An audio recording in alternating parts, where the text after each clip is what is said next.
Warahmatullahi wabarakatuh.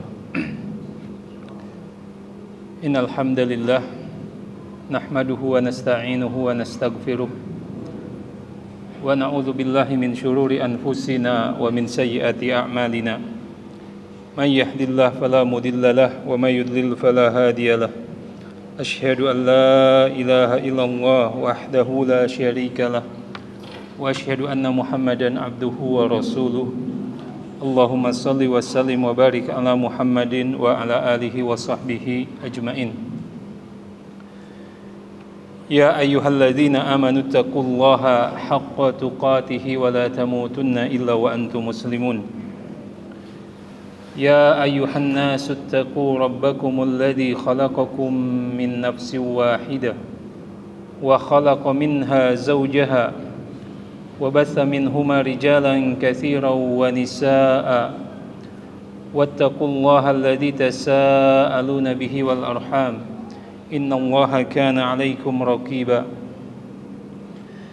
يا أيها الذين آمنوا اتقوا الله وقولوا قولا سديدا يصلح لكم أعمالكم ويغفر لكم ذنوبكم ومن يطع الله ورسوله فقد فاز فوزا عظيما.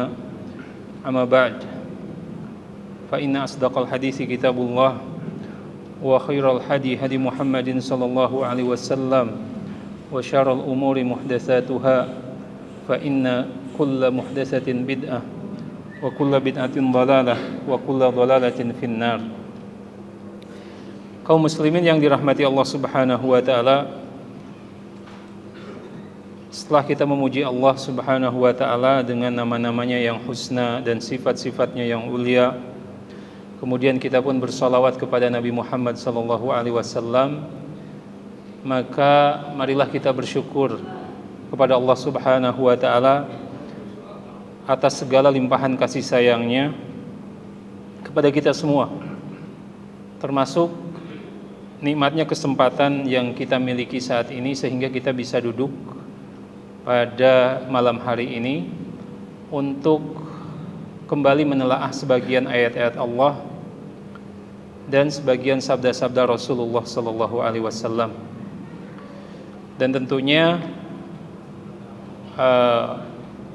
saya sebagai seorang pemateri dalam masalah ini insyaallah akan berusaha menyampaikan ilmu yang diajarkan oleh para ulama yang bermanhaj Ahlus Sunnah wal Jamaah, yang mereka adalah ulama-ulama pilihan yang ilmunya yang sangat bermanfaat bagi kita semua. Kita akan melanjutkan pembahasan kita masih dalam tema fikih keluarga, yang pada malam hari ini kita akan melanjutkan tentang masalah hak dan kewajiban yang secara otomatis berlaku ketika atau setelah pengucapan ijab kabul dalam pernikahan. Pada pertemuan kemarin saya telah membahas hak-hak seorang istri yang harus dipenuhi oleh seorang suami. Dan pada malam hari ini insya Allah kita akan menyampaikan hak-hak suami yang harus dipenuhi oleh seorang istri. Sebagaimana suami mempunyai kewajiban, istri pun mempunyai kewajiban yang telah ditetapkan oleh Allah Subhanahu wa taala. Dari hak-hak suami yang harus dipenuhi oleh seorang istri, maka para ulama memberikan beberapa poin penting. Di antaranya yang pertama dibahas oleh penulis dalam kitab ini, ad-dukhuli fi ta'atihi wal intiqal ila baitihi wa tamkinuhu min nafsiha. Ini harus diajarkan dan harus diketahui oleh setiap orang tua, terutama wali bagi perempuan, yaitu ketika ijab kabul ini sudah dikatakan sah, sudah terucap, maka seorang istri wajib mentaati suaminya. Ketaatannya berubah ketika atau beberapa menit yang lalu sebelum wali ini menikahkan putrinya, maka ketaatan tertingginya ya kepada manusia tentunya yaitu kepada ayahnya sebagai walinya. Tetapi ketika ijab dan kabul telah terlaksana, maka ya keridhaan tertinggi itu beralih ke tangan suaminya. Ketika sang suami ridho terhadap istrinya, itulah kemuliaan yang paling tinggi yang harus dikejar oleh seorang istri. Dan ini ditunjukkan dengan berbagai sabda dari Nabi Muhammad SAW. Salah satunya Rasulullah SAW bersabda, "Lau kuntu amiran linnas an yasjuda linnas." Seandainya aku boleh memerintahkan seorang manusia untuk bersujud kepada manusia yang lain, maka aku akan perintahkan seorang istri untuk bersujud kepada suaminya. Karena apa? Karena begitu besar hak suami di hadapan sang istri. Jadi Rasulullah SAW berandai-andai, seandainya boleh, maka yang paling utama untuk bersujud yaitu seorang istri kepada suaminya. Tetapi ternyata ini tidak diperbolehkan karena bersujud itu adalah salah satu ibadah, dan ibadah yang paling agung yang hanya boleh dipersembahkan untuk Allah Subhanahu wa taala. Maka barang siapa yang bersujud kepada makhluk, termasuk kepada matahari, kepada bulan, ya, maka dia terjatuh kepada kesyirikan dan kekufuran, mengeluarkan dari lingkaran Islam. Karena bersujud hanya berhak ataupun hanya boleh dipersembahkan kepada Allah Subhanahu wa taala. Dan ini kesepakatan ulama ahlu sunnah wal jamaah, kecuali bagi orang-orang yang dipaksa, ya. Nanti ada kategorinya, terpaksa itu seperti apa. Kemudian hadis yang lain, ya,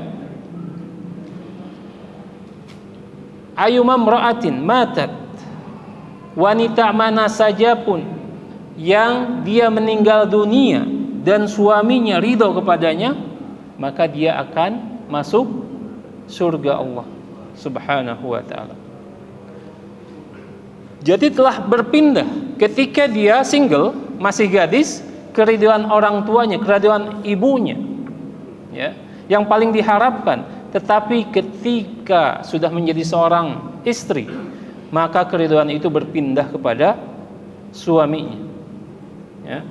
Nah, ini adalah beberapa dalil yang sahih yang disampaikan oleh para ulama kenapa wajib taat kepada suami. Selain taat, walintiqal ila baitihi, dan ketika, ya, suami ini sudah mempunyai tempat tinggal, baik miliknya sendiri ataupun hanya kontrakan saja, ketika suaminya meminta sang istri pindah tempat tinggalnya ke rumah suaminya, maka wajib ditaati, ya. Dan ini yang harus difahami oleh seorang ayah dari seorang perempuan, bahwa ketika ayahnya menikahkan, harus sudah terbayang bahwa dia akan segera berpisah dengan anak putrinya, ya. Jangan dengan alasan sayang, alasan khawatir, dilarang-larang untuk pindah rumah, apapun alasannya, ya. Bahkan mungkin dari segi pendidikan, ya, pendidikan rumah tangga ini kurang baik. Karena kenapa? Kecenderungan untuk bermanja-manja dan bersandar kepada orang tua itu masih besar. Maka ketika suami meminta, ayo pindah, kita pindah ke rumah kita, gitu ya, walaupun rumahnya kontrakan, maka harus ditaati, ya. Kecuali ketika sebelum menikah, ya, menerima lamaran, setuju untuk menikah dengan syarat saya akan menerima pinangan Anda, tapi dengan syarat saya masih tetap ingin tinggal di rumah orang tua setelah menikah. Maka ini beda lagi. Ketika sang suami mengiyakan, baik, ya, ini menjadi kewajiban suami untuk menepatinya, ya. Nah, ada beberapa hal. Apakah semua wanita, ya, ketika diajak pindah ini harus keluar, ya, atau ada kriteria lain, ya? Di sini disebutkan bahwa wanita yang sudah mencapai usia 9 tahun maka wajib untuk mengikuti suaminya. Berdasarkan pernikahan Aisyah radhiyallahu anha dengan Rasulullah SAW, bahwa Rasulullah SAW, ya, hidup bersama dengan Aisyah ketika Aisyah umurnya 9 tahun, walaupun pernikahannya sebelumnya. Kemudian yang kedua, kriterianya ketika wanita tersebut sudah layak ataupun sudah sanggup untuk, ataupun sudah kuat, ya, untuk melakukan hubungan seksual, ya. Kenapa para ulama mensyaratkan demikian, ya? Kalau memang belum bisa, gitu, ya, berarti suaminya akan ngasuh, gitu, ya, ngasuh anak kecil, gitu. Dan ini mungkin tidak tidak tepat. Ya, lebih baik dititipin dulu sama orang tuanya.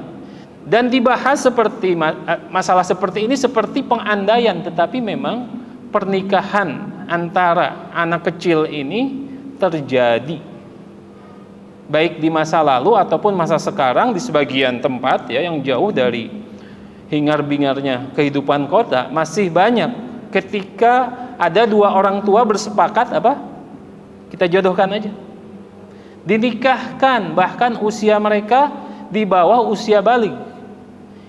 Ini diatur dalam Islam. Makanya pembahasannya luas, gitu, ya. Kalau istrinya terlihat secara fisik, ya, dan secara adat ini belum kuat, belum sanggup untuk melakukan hubungan seksual, maka tidak boleh dipaksa keluar dari rumah orang tuanya. Kemudian ketika ada penghalang-penghalang lainnya, misalkan istrinya itu punya penyakit yang tidak mungkin, ya, yang tidak mungkin bisa mengeluarkan istrinya ini dari rumah orang tuanya karena butuh perawatan yang intensif, ya. Maka saat itu pun ini adalah penghalang. Suami jangan mentang-mentang sudah jadi suami tidak memperhatikan masalah kesehatan istrinya, masalah atau kemaslahatan kebaikan bagi istrinya. Jadi ini sangat diatur, ya. Hak-hak perempuan sangat dilindungi dalam ajaran Islam. Ini yang pertama. Jadi taat, kemudian pindah mengikuti suaminya ke tempat tinggalnya, ya. Kemudian yang kedua, kewajiban seorang istri, ya, wajib untuk menemani suaminya dalam safar ketika suami memintanya. Nah, ini jangan salah, ya. Sebagian istri malas untuk nemenin suaminya. Akhirnya dalam perjalanan safar itu setan datang. Yang rugi siapa? Istrinya juga. Karena kenapa? Ruginya apa? Ruginya menjauh dari syariat Allah. Kemudian tidak paham dengan syariat Allah sehingga dia enggan memenuhi hak-hak suaminya. Padahal ini sudah dicontohkan oleh Rasulullah SAW. Bahkan Rasulullah SAW biasa mengundi istri-istrinya untuk menemani perjalanan safarnya. Karena kenapa? Kemaslahatan istri, ya, ataupun keamanan suami ini tergantung, ya, keberadaan istrinya. Karena kenapa? istri ini akan menenangkan suaminya dimanapun berada. Bukankah ketika ada sesuatu yang menggoda seorang laki-laki, Rasulullah SAW menyuruh laki itu pulang? Karena kenapa? Di rumahmu juga ada yang seperti itu. Ya. Tapi di jalan itu kayaknya berbeda gitu ya, lebih bening, lebih mengkilau. Makanya diwajibkan kalau suaminya minta ditemani, temani. Bahkan mungkin ini adalah suami yang bertakwa. Dia takut perjalanannya akan penuh dengan ujian, terutama wanita. Maka diajak, kalau diajak siap berangkat supaya perjalanan safarnya itu menghasilkan keberkahan. Ya. Kecuali apa? Kecuali sudah dapat diketahui bahwa perjalanan safarnya membahayakan. Tapi walau demikian, kita melihat sejarah Nabi, ya, kemudian para sahabat bukan safar saja, bahkan perang. Istri-istri Nabi itu ikut serta dalam peperangan. Istri-istri para sahabat itu ikut serta dalam peperangan. Ya. Karena kenapa? Bukan diwajibkan perangnya, tetapi dalam rangka memberikan motivasi kepada sang suami, menenangkan hati sang suami. Ini yang menjadi pahala di sisi Allah Subhanahu wa taala. Karena kenapa? Jihad itu tidak diwajibkan kepada wanita.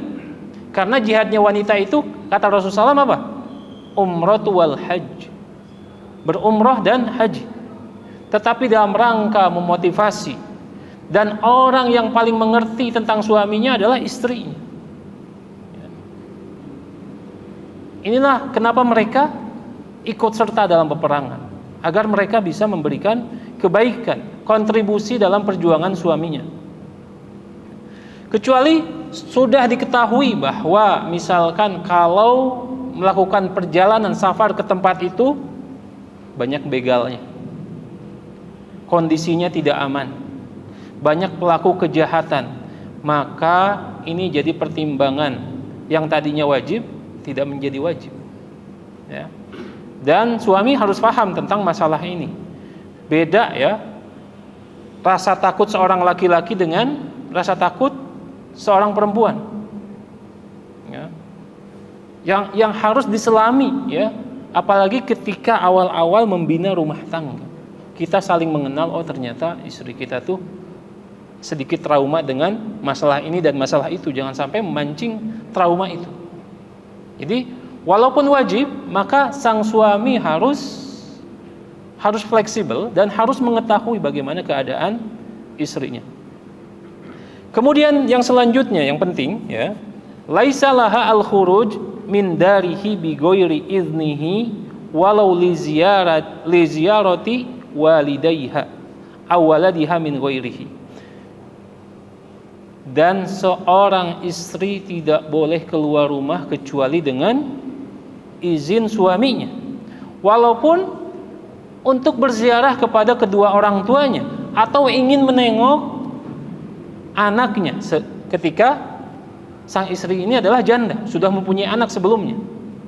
Tidak boleh keluar rumah dalam rangka berziarah kepada mereka, ya, kecuali dengan izin sang suami. Walaupun sang suami diperingatkan oleh syariat tidak boleh melarang-larang untuk bertemu dengan kerabatnya. Dan para sahabat dahulu, ya, ketika awal-awal masuk Islam, mereka sedikit terganggu ataupun ragu tentang masalah ini. Di antaranya Asma bintu Abi Bakar bertanya kepada Rasulullah SAW, wahai Rasulullah, sesungguhnya ibuku datang untuk menyambung silaturahmi denganku. Dan ini kalau tidak salah dalam masa-masa gencatan senjata antara Quraisy dengan Rasulullah SAW. Salah satunya Abu Sufyan berkunjung ke Madinah, ya, dan ibunya Asma, istri Abu Bakar yang terdahulu, ya, karena istrinya tidak mau masuk Islam. Akhirnya apa yang dikatakan Rasulullah SAW?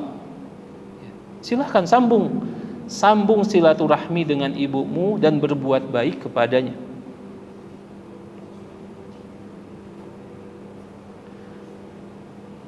Nah, ini adalah satu contoh yang baik. Jangan sampai ya kita, terutama anak-anak muda ya, generasi milenial yang baru hijrah dan semangat hijrahnya terlalu kencang gitu ya, sehingga kalau ada sedikit yang berbeda langsung ngegas gitu ya. Terlebih sama mertuanya, tidak boleh seperti itu ya. Karena di situ ada hak-hak istri ya, yang harus kita hormati.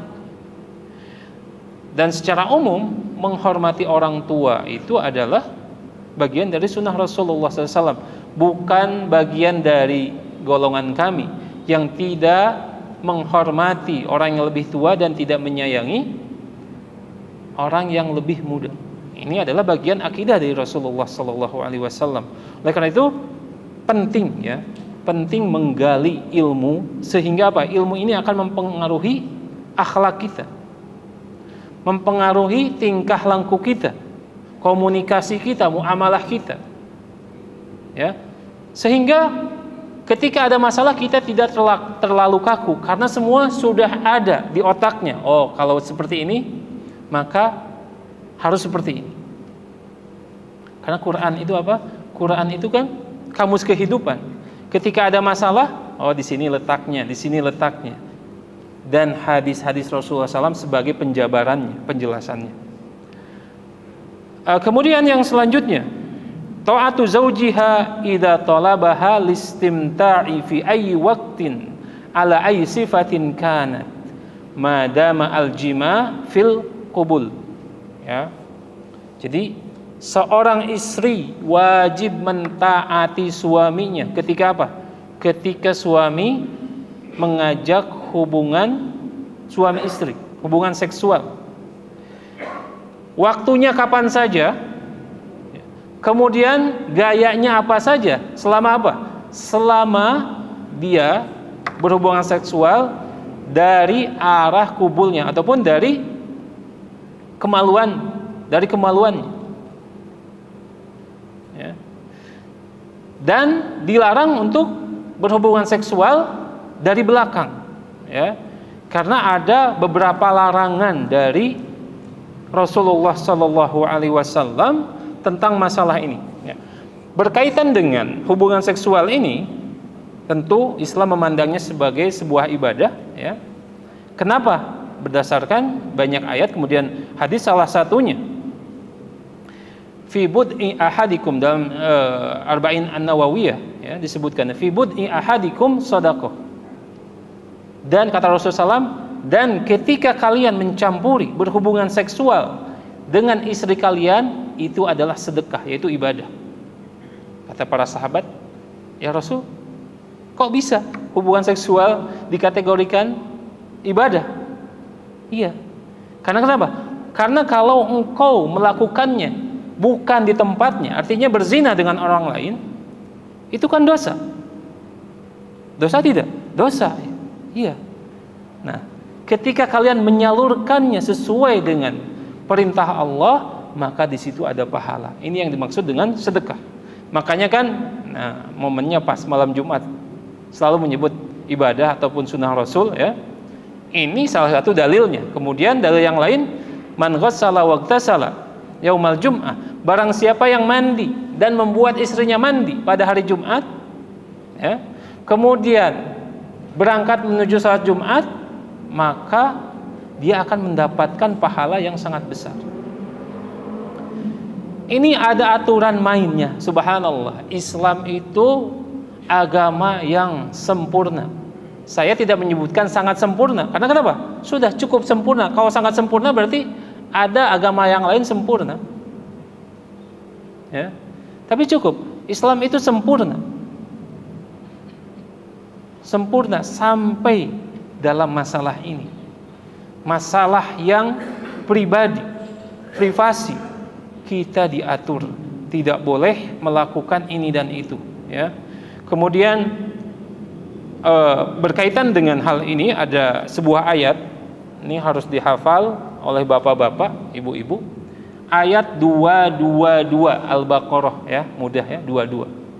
Bukan 212. 222 ya. Yang bunyinya fa'tazilun nisa'i fil mahid wala taqrabuhunna hatta yathun. Ya. Maka ketika istri-istri kalian sedang haid, maka jauhilah. Maksudnya apa? Jauhi untuk berhubungan seksual. Yang dimaksud hubungan seksual adalah memasukkan pedang kepada bungkusnya. Karena di dalam hadis yang sahih, salah satunya kalau kita membaca Bukhari dan Muslim, kemudian Umdatul Ahkam, Rasulullah SAW ketika istri-istrinya haid ataupun salah satu istrinya haid yang termaktub dalam hadis tersebut adalah Aisyah, Rasulullah SAW tidak membiarkannya begitu saja, tetap bercumbu, bermesraan ya dengan Aisyah, sehingga Aisyah itu meriwayatkan, karena apa? Ini adalah keistimewaan Islam, tidak seperti ahlu kitab di zaman mereka. Ketika Yahudi dan Nasrani, istri-istri mereka haid, maka seperti orang yang terkurung dalam sebuah ruangan, kemudian suaminya tidak berkomunikasi dengannya selama istrinya haid. Kemudian benda-benda yang terkena dengan wanita haid menjadi najis. Berbeda dengan Islam. Aisyah meriwayatkan bahwa Rasulullah SAW mencumbuinya, kemudian meletakkan kain penutup ya di atas kemaluannya sebagai apa? Sebagai ini penanda bahwa itu adalah suatu yang terlarang ya. Berhubungan seksual, memasukkan pedang ke dalam sarungnya, tetapi membina kemesraan selama wanita haid itu adalah sunnah. Jangan mentang-mentang haid ya, nggak dikasih senyum, nggak diajak ngobrol gitu ya. Tapi tiba-tiba ketika butuh, waduh, rayuannya luar biasa. Tidak seperti itu. Laki-laki muslim itu tetap mesra ya, dikala senang, dikala susah ya, kala sempit. Itu adalah akhlak laki-laki muslim ya. Nah, dalil yang sangat kuat tentang wajibnya seorang istri melayani suaminya, ini hadis yang sangat kita kenal dan ibu-ibu pun tahu ya. La yahillu limra'atin antasuma wa zawjuha syahidun illa biizni. Tidak halal bagi seorang istri untuk melaksanakan saum sunnah sedangkan suaminya ada di rumah kecuali dengan izinnya. Ya. Ini kadang-kadang setan muter-muter kepala kita. Istri ini pengen sudah semangat saum ya. Akhirnya saum tanpa izin suami. Padahal ketika suami memanggil, "Mah, ayo," diajak ke kamar, itu pahalanya lebih besar daripada saum sunnah. Karena kenapa? Ini berkaitan dengan keridhaan suami, kemudian kemaslahatan suami. Dan tadi saya sudah sebutkan, wa fi bud'i ahadikum shadaqah. Dan ketika kalian menggauli istrinya, maka itu adalah sedekah. Jadi ibu-ibu harus cerdas. Cerdas apa? Cerdas memilih ibadah yang enak, tetapi pahalanya lebih besar daripada ibadah sunnah. Karena ibadah itu butuh kecerdasan. Seperti salah satunya misalkan ketika sholat Jumat, kita telat, tapi sudah berkumandang azan. Maka kalau kita hitung ya, dengan perhitungan ilmu, dengan dalil-dalil syar'i, menjawab adzan hukumnya sunnah. Tapi sholat tahiyatul masjid ketika sholat Jumat, sebagian ulama menyebutkan wajib berdasarkan hadis Sulaik. Sulaik datang ketika Nabi SAW berkhutbah, kemudian langsung duduk. Maka Nabi SAW menegur, "Hai Sulaik, apakah engkau sudah sholat sunnah?" "Belum." Berdiri dan sholat sunnah. Ini yang menjadi dasar wajibnya sholat sunnah 2 rakaat atau tahiyatul masjid ketika sholat Jumat.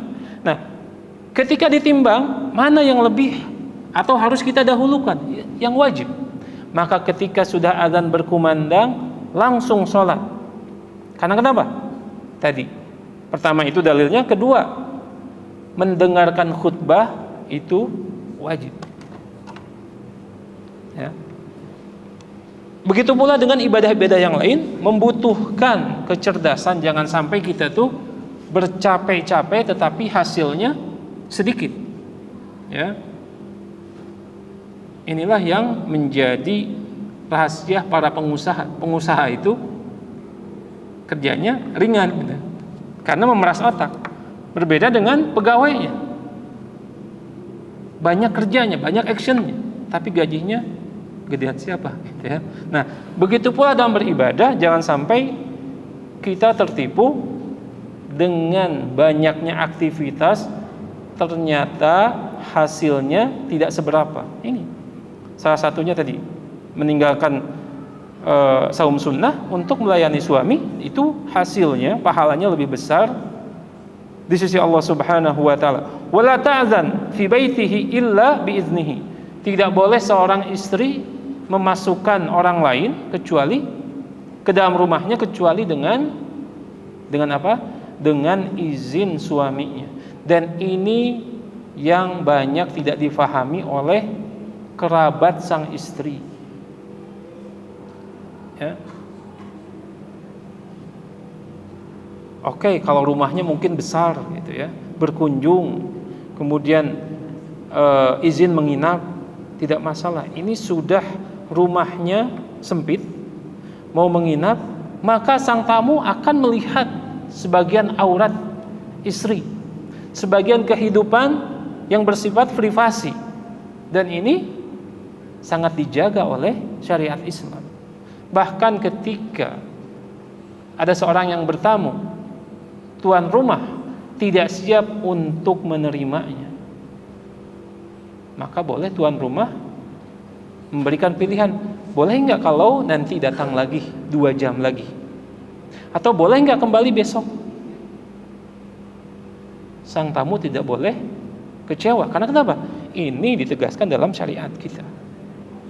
Terlebih seorang istri tidak boleh sembarangan, terlebih ketika suami tidak berada di rumahnya. Ya. Termasuk dalam masalah ini bersedekah dengan harta suami tidak boleh kecuali dengan izin sang suami. Ya. Dan ada yang menarik dalam pembahasan tadi hubungan seksual, ya, bahwa kita itu berbeda dan Islam ini selalu berbeda dengan ahlu kitab. Ya. Salah satunya kalau di ajaran ahlu kitab maka berhubungan seksual harus dari arah depan saja. Ya. Dari arah depan saja. Miring pun tidak boleh. Mereka di zaman Nabi SAW, orang Yahudi itu mempunyai keyakinan kalau mendatangi istrinya dari arah samping, nanti matanya juling anaknya, ya. Anaknya akan terlahir juling, ya. Maka itu dibantah oleh Allah Subhanahu wa taala, nisaukum harsul lakum fa'tu harasakum anna syi'tum. Bahwa istri-istri kalian itu seperti ladang yang akan membuahkan hasil itu akan melahirkan anak keturunan kita. Fa'tu harasakum, datangilah ladang kalian anna syi'tum, dari arah mana saja kalian suka. Tapi tetap objeknya adalah kemaluan wanita, tidak boleh dari arah duburnya. Mau gayanya seperti apa, selama tidak ada larangan secara tegas, itu tidak boleh, ya. Maka silahkan lakukan anna syi'tum, ya. Nah, ini yang membedakan Islam dengan Yahudi. Sebenarnya Islam itu telah mengajarkan kita lebih romantis sama istri-istri kita, ya. Tapi kadang ini tidak digali, ya, tidak digali. Jadi jangan sampai bapak-bapak ini monoton di depan istrinya, karena itu bagian apa? Mu'asyaratu bil khair, bagian bermuamalah dengan baik terhadap istri-istri kita. Sehingga istri, ya, ketika datang suaminya itu sudah, subhanallah ya, sudah terbayang sesuatu yang indah-indah. Kitanya harus pintar, harus menggali gitu ya. Jangan gitu-gitu terus ya. Sehingga tidak ada keromantisan di dalam keluarga kita. Ya. Kemudian selanjutnya al-iktisal minal janabah idza kanat balighan. Ini penulis sangat detail sekali. Kewajiban istri atau hak suami yang harus dipenuhi oleh seorang istri, al-iktisal minal janabah idza kanat baligha, mandi dari janabah ketika wanita ini sudah balik ya. Jadi mandi ini adalah satu tuntutan bagi seorang istri yang akan menjadikan hubungan suami istri ataupun kehidupan rumah tangga itu lebih baik, dan ini sudah diatur di dalam syariat Islam. Nah, kenapa penulis sampai detail seperti itu? Kalau kita lihat kembali kehidupan ya ahlu kitab di zaman Rasul dan setelahnya, maka apalagi ketika adanya perang ya, di zaman termasuk di zaman Salahuddin Al-Ayyubi ya, di zaman keemasan Islam ya, ahlu kitab ini termasuk orang-orang yang jorok ya. Kalau kita mau melihat kehidupan mereka di masa lalu, ada sebuah kitab ya, namanya Samsul Islam atau Syriqul Gharb atau seperti itu ya. Matahari Islam menyinari Eropa ataupun Barat ya. Yang ini menyebutkan bahwa kemajuan Eropa saat ini adalah hasil apa? Hasil mereka mencuri ilmu dari kaum muslimin, dan kaum muslimin malah meninggalkan ilmu tersebut. Jadi di zaman dahulu ya, sultan-sultan, pemimpin-pemimpin Islam, bahkan disebutkan dalam buku tersebut, seorang ahlu kitab yang peneliti sejarah, dia sangat tertarik dengan penampilan sultan saat itu yang selalu membawa sapu tangan ya. Ketika akan berbicara dia bersihkan mulutnya, kemudian tangannya dibersihkan. Berbeda dengan para raja-raja di Eropa saat itu yang mereka memakai baju jubah kebanggaan tetapi mengeluarkan aroma yang sangat tidak sedap, karena mereka tidak diajarkan ajaran sebaik Islam, terutama dalam masalah kebersihan. Mandi mungkin mereka tidak diatur di dalam ajarannya, tetapi Islam, lihat, kalau sudah berhubungan seksual kan wajib mandi karena akan sholat. Kemudian kita dilarang untuk bersuci dengan kurang dari 3 batu. Tidak boleh menyentuh kemaluan dengan tangan kanan ya. Masuk WC dengan mendahulukan kaki kiri, sebaliknya keluar ya. Ini diatur sangat jelas sekali. Bahkan saya secara pribadi melihat sebuah hadis larangan, janganlah kalian sholat dalam keadaan menahan 2 khabas. Jangan sholat dalam keadaan menahan kencing dan buang air besar. Itu salah satunya kandungan kesehatan ya. Kesehatan Islam itu sangat mementingkan, memperhatikan masalah kesehatan seorang muslim, sehingga dia pengen beribadah tetapi jangan sampai memodorotkan badannya sendiri. Menahan kencing itu bukankah sakit ya? Atau menahan sampai keluar keringat dingin, itu kan indikasi bahwa badan ini tidak nyaman ya. Ini adalah salah satu kandungan yang sangat luar biasa ketika digali ya. Hadis-hadis yang berkaitan dengan kebersihan, kesehatan, ini menunjukkan bahwa Islam itu agama yang sempurna. Kemudian yang selanjutnya, bahwa seorang istri harus atau wajib membersihkan dirinya dari najis, kemudian dari kotoran. Nah, ini penting ya. Alhamdulillah kita tuh hidup di zaman ini menjadi orang Indonesia yang orang Indonesia itu perhatian ya terhadap kebersihan.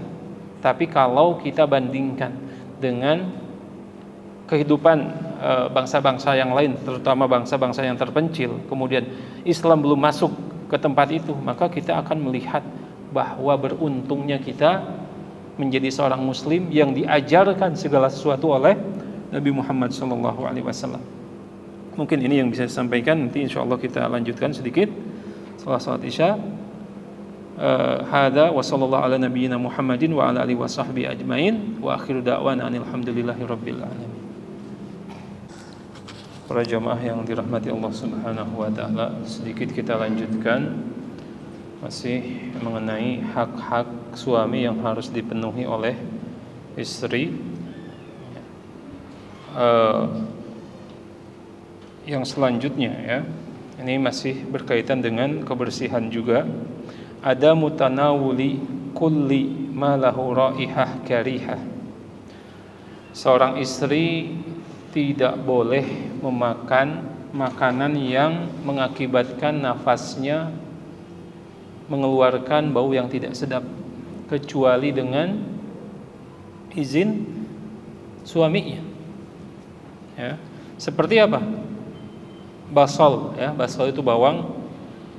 Sum ini bawang putih yang mentah tentunya. Kuros seperti daun bawang. Kalau mungkin di tempat kita termasuk petai, jengkol ya, yang makanan-makanan ini mengakibatkan bau mulut sang istri tidak sedap ya. Berarti seorang istri harus meminta izin, dan ini bukan berlebihan ya. Karena kenapa?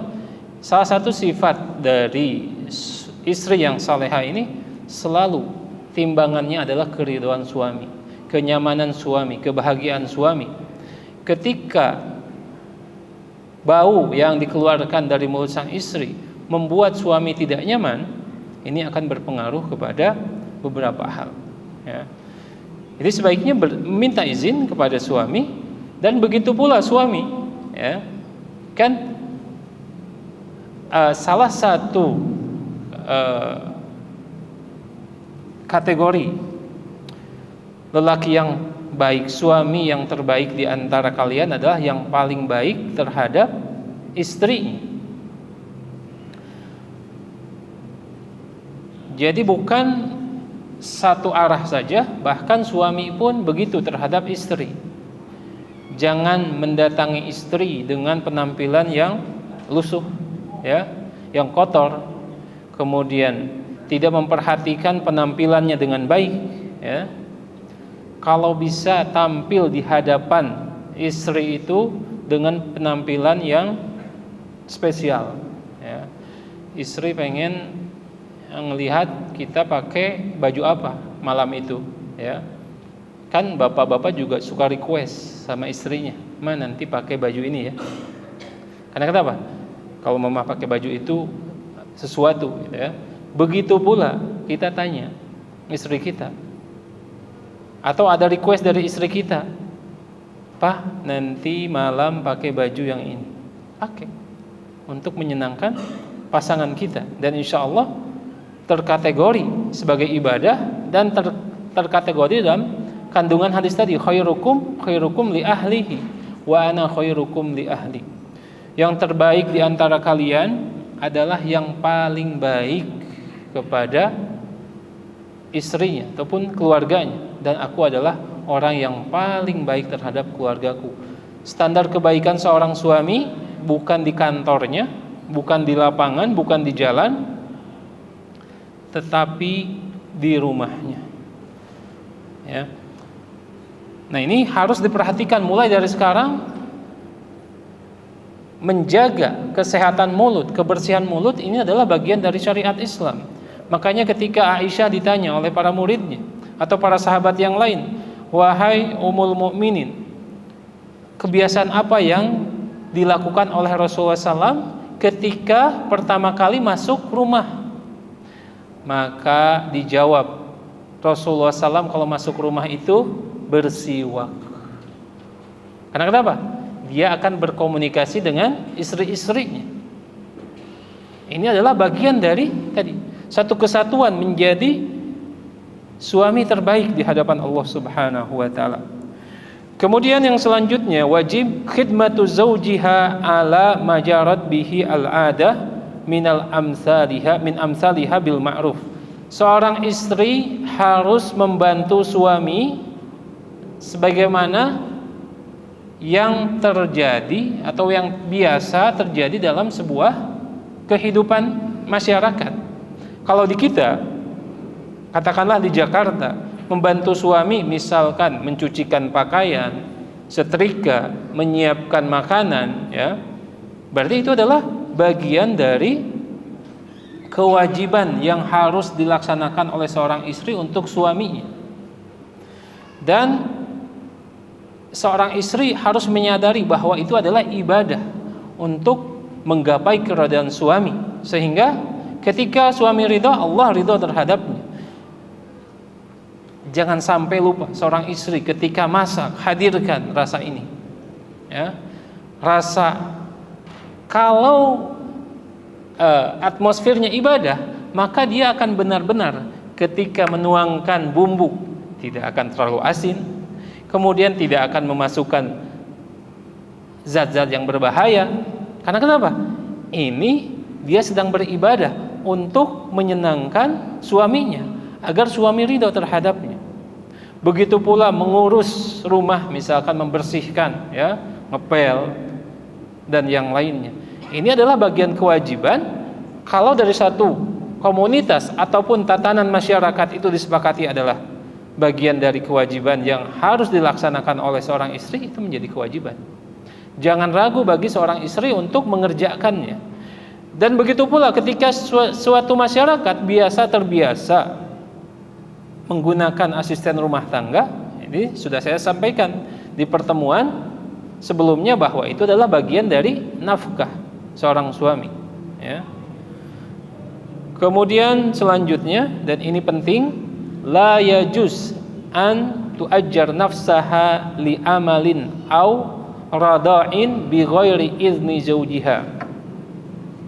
Jadi tidak boleh mencari bayaran dengan mengerjakan sebuah pekerjaan atau menyusui anak orang lain, ya. Dan ini biasa terjadi di kalangan Arab, terlebih di zaman Rasulullah SAW, dan termasuk Rasulullah SAW pun disusui oleh wanita-wanita yang dibayar atas pekerjaannya. Dan penulis di sini menyebutkan tidak secara sharih tidak boleh bekerja, bukan, ya, tapi tidak boleh mengambil satu bayaran, ya, dan melakukan sebuah amal. Jadi menjadikan pekerjaan jasa, ya, kecuali dengan izin suaminya.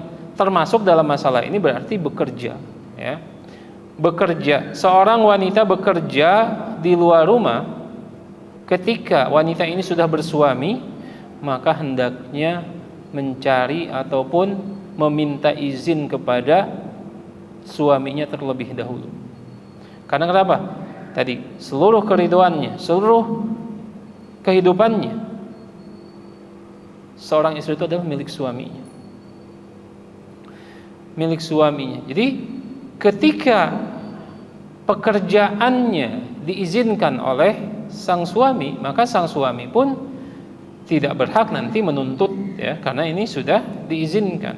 Tapi kalau tidak diizinkan, ya, berhak untuk komplain dalam masalah ini. Kemudian tentu saja pekerjaan-pekerjaan yang boleh dilakukan ketika sang suami memberikan izin berbeda dengan pekerjaan-pekerjaan yang biasa dilakukan oleh lelaki, ya. Hindari pekerjaan yang di dalamnya ada ikhtilat laki-laki dan perempuan dalam satu ruangan, gitu, ya, sehingga bisa saling memandang satu sama lain, ya. Karena setan itu mengalir di dalam pembuluh darah kita, ya. Yang awalnya biasa saja, pertemuan keduanya kok dia makin berbeda, gitu, ya. Ditambah suaminya di rumah nggak menjaga penampilan. Wah, rumput tetangga lebih hijau dan lebih segar. Setan bermain di situ, ya. Nah, ini dihindari. Kemudian cari pekerjaan yang lingkungan terbesarnya adalah perempuan. Tentu kalau pekerjaan-pekerjaan haram tidak diperbolehkan secara syariat, baik yang sudah menikah ataupun tidak, ya. Nah, ini bagian-bagian yang harus diperhatikan. Kemudian jangan sampai memilih pekerjaan yang membuat menelantarkan kewajibannya. Gara-gara bekerja, ya, anak nggak keurus. Gara-gara bekerja tidak sempat untuk memasak untuk keluarga. Gara-gara kerja harus safar, sedangkan suaminya sama anak-anaknya di rumah. Ya, waliyadzubillah. Hal-hal yang seperti ini, ya, dan kita sudah membuktikan begitu banyak kemudaratan yang terjadi ketika wanita bekerja di tempat-tempat yang tidak sesuai dengan aturan syariat ini. Perselingkuhan di mana-mana. Bahkan terakhir mungkin kita melihat kasus antara dua orang guru. Guru ini adalah pekerjaan yang mulia. Guru, laki-laki dan perempuan, dua-duanya sudah berkeluarga, melakukan hubungan sudah belasan tahun, kemudian sang perempuan ingin mengakhiri hubungan itu, sang laki-laki tidak terima, akhirnya apa? Dia kesal dan menyebarkan video hubungan intimnya. Subhanallah, ya. Setan ketika sudah menipu, maka membuat kita hilang akal. Subhanallah. Yang dirugikan siapa? Banyak orang. Mungkin anak-anaknya dibully, ya, malu. Bahkan bukan anak-anak saja, orang tua, kakak dan yang lainnya kebagian, ya, kebagian dari akibat maksiat tersebut. Kemudian yang terakhir, yang terpenting, taqdimu ta'atiz zauj ala ta'atil walidaini, mengedepankan ketaatan kepada suaminya dibanding ketaatan kepada kedua orang tuanya. Seperti saya singgung di awal, ini pun berdasarkan hadis dari Rasulullah SAW. Sahabat bertanya, ayun nas a'dhamu haqqan, ya, manusia yang mana yang paling besar haknya terhadap seorang istri, ya, atau seorang istri. Jadi dikatakan dalam hadis itu, manusia mana yang lebih berhak ditaati oleh seorang istri? Maka Rasulullah SAW menjawab, suaminya. Kemudian dijawab lagi, setelah itu siapa? Ibunya, ya. Ini berdasarkan hadis yang lain, ibumu, ibumu, ibumu, setelah itu ayahmu, ya. Nah, ini yang kadang menjadi banyak problem karena mertua, ya, ataupun ayah sang istri tidak mengerti dengan konsep ini. Kemudian sang istri pun kekeh gitu, ya, dan suami akhirnya mengalah, dan ini adalah tindakan yang salah. Apalagi di awal, suami jangan kalah setting. Kalau di awal settingnya seperti itu, sudah alamatnya seperti itu terus, gitu, ya. Makanya kembali kepada ayat Allah Subhanahu wa taala, ar-rijalu qawwamuna 'alan nisa. Laki-laki itu adalah pemimpin bagi para wanita, ya. Dan begitu banyak, ya, bukan satu dua laki-laki badannya kekar, jabatannya hebat, tapi tunduk di hadapan seorang wanita yang lemah. Berapa banyak seorang laki-laki dihormati oleh bawahannya, oleh staf-stafnya, tetapi tidak berwibawa di hadapan istrinya. Oleh karena itu, dan seorang istri harus bertakwa kepada Allah Subhanahu wa taala dan mengingat bahwa kepemimpinan ini adalah suatu yang dikukuhkan oleh Allah Subhanahu wa taala dalam Al-Qur'an, ar-rijalu qawwamuna 'alan nisa. Ya. Laki-laki itu pemimpin bagi wanita. Ya. Barang siapa yang berpegang teguh di dalam rumah tangganya dengan konsep ini, insya Allah akan melahirkan banyak kebaikan. Tetapi ketika satu ayat ini dilanggar, maka hilanglah marwah, ya, keberkahan dalam sebuah rumah tangga. Karena tadi ada sebuah kezaliman, menempatkan sesuatu bukan pada tempatnya. Ini adalah definisi kezaliman, menempatkan sesuatu bukan pada tempatnya, ya, dan akan melahirkan banyak keburukan, ya. Mungkin ini yang bisa saya sampaikan pada kesempatan malam hari ini, ya.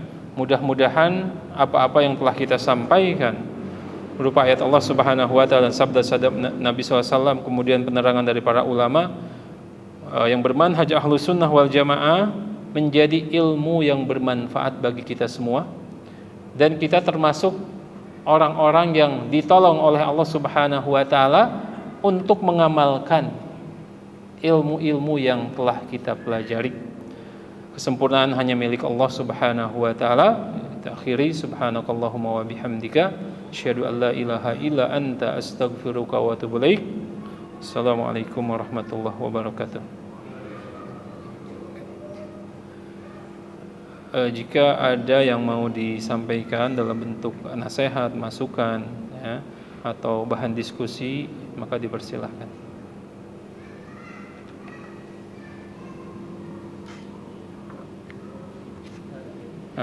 Cukup ya. Baik, kita cukupkan. Silakan.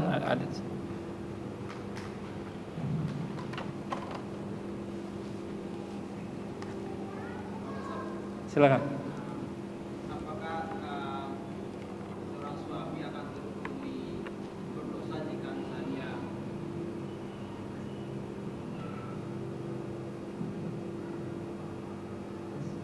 Silakan. apakah seorang suami akan terhukumi berdosa jika dia telah melarang istrinya melakukan seks di luar rumah tanpa ada memang suami misalnya gitu ya. Suami nggak melarang tapi dia istilahnya memberikan pendiriannya gitu. Dan kita kalau maksa juga akan menjadi tengkaran dan lebih tengkaran lah keluarga. Apakah suami akan tergolong dia berdosa jika dalam kondisi seperti ini gitu? Ya. Oke. Bismillahirrahmanirrahim, wassalatu wassalamu ala Rasulillah. Kita tidak bisa, memang harus merinci, ya, alasan seorang istri untuk keluar. Karena keluar ini ada beberapa kategori. Kalau keluarnya untuk hal-hal yang memang difahami, itu adalah sebuah kebutuhan, mau ke warung, mau ke pasar dan yang lainnya, ya, maka ini diizinkan, diperbolehkan dalam syariah.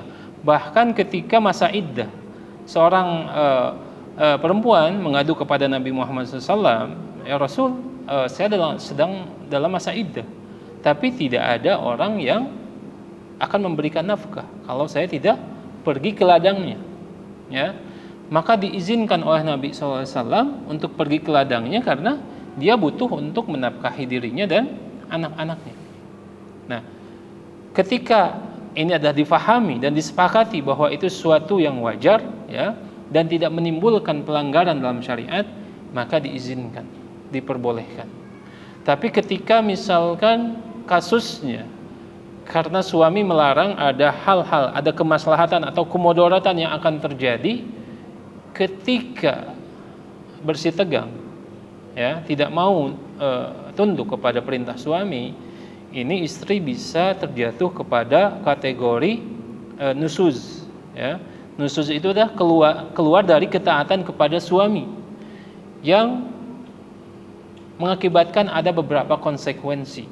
Salah satunya aja, ketika nusuz itu suami tidak diwajibkan untuk memberikan nafkah,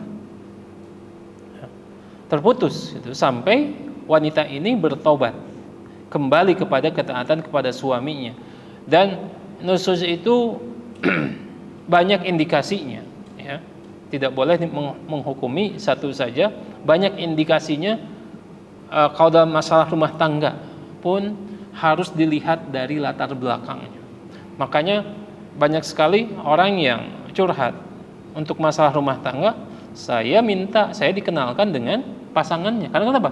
Kalau mendengar dari satu arah saja, bisa jadi tidak berimbang kalau dalam masalah urusan rumah tangga. Nah, jadi ketika alasannya syar'i dan jelas bahwa akan terjadi kemudharatan, ya, maka bisa terkategori nusuz, ya. Suami saat itu bersabar tentu saja, kemudian melakukan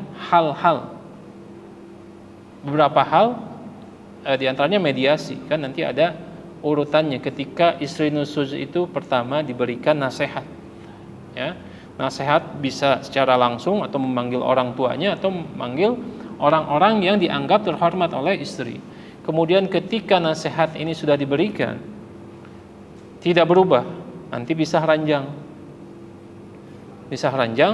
Ketika pisah ranjang, maka dibolehkan untuk memberikan pukulan yang tidak berbekas.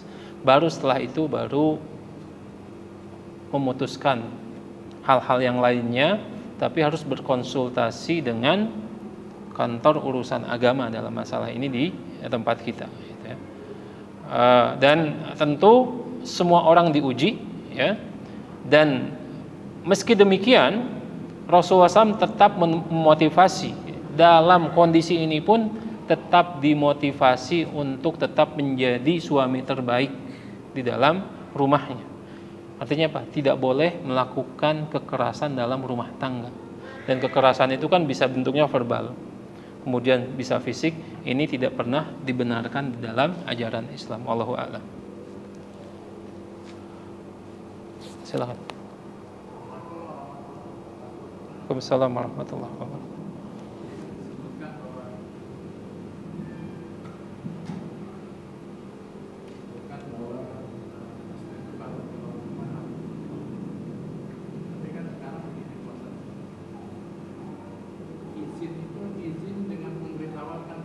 Kadang-kadang dia cuma ngomongnya, Mas mau pergi, itu kan istilah artinya pemberitahuan. Kalau izin kan udah, bolehkah saya?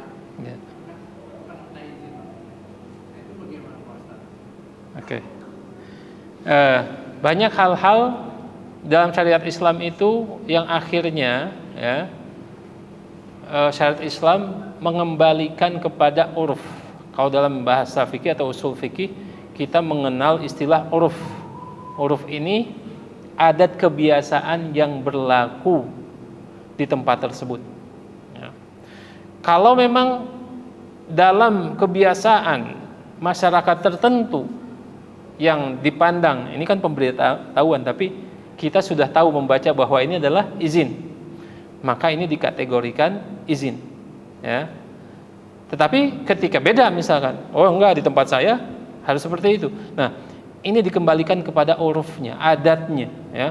Kalau secara adat itu dipastikan bahwa itu adalah izin. Apalagi mungkin kalau disambungkan nanti dengan hukum ini, hukum positif di kita, ya. Ataupun dari pembahasan bahasa, ya. Kandungan bahasa gitu. Bahwa ini konsekuensinya memberitahu dan maksudnya adalah izin. Maka ini dipahami bahwa itu sudah cukup. Kecuali ditambah suami tidak memberikan respon, baca WhatsApp aja. Saya paling sebel kalau di WhatsApp cuma dibaca doang gitu, ya, dibaca aja. Nah, berarti ada indikasi apa? Indikasi bahwa suami itu mengizinkan. Sebagaimana dalam sebuah hadis, ketika seorang wanita dilamar, laki-lakinya datang, kemudian perempuan ini diam saja. Dan tidak ada indikasi bahwa perempuan ini sedih dengan menangis, kesal gitu, ya. Berarti dihukumi apa? Hukumi ridho.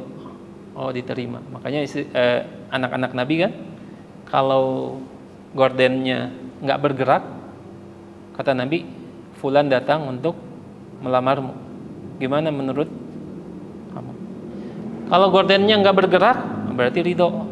Kalau gerak, berarti protes, nggak mau gitu ya. Nah, ini pun uruf di zaman Nabi SAW saat itu, yang dijadikan apa? Standar dalam hukum Islam. Begitu pula uruf di sini, ya, di negara kita, di masyarakat kita, kalau difahami itu adalah suatu yang bisa diterima, ya, maka ini bisa dijadikan standar hukum. Ya, artinya ya mungkin secara zahir bahwa itu adalah izin, ya, tanpa merinci lagi. Terus indikasinya apa? Suaminya tidak marah. Kalau marah jangan, berarti beda. Dan mungkin ada bahasa-bahasa tertentu antara suami istri. Beda keluarga saya dengan keluarga Mas Eka, dengan Wafidi, gitu ya. Ada kode-kode tertentu yang disepakati di antara mereka, berarti itu menjadi uruf, ya, yang dijadikan sandaran nanti untuk menentukan apakah ini boleh atau tidak, selama tidak bertentangan dengan syariat Islam. Wallahu a'lam. Mungkin cukup ya, kita akhiri. Mudah-mudahan sekali lagi apa yang kita bahas malam ini menjadi ilmu yang bermanfaat, sempurnanya milik Allah Subhanahu wa taala. Sekali lagi kita akhiri dengan kafaratul majlis. Subhanakallahumma wa bihamdika asyhadu an la ilaha illa anta astaghfiruka wa atubu ilaik. Assalamualaikum warahmatullahi wabarakatuh.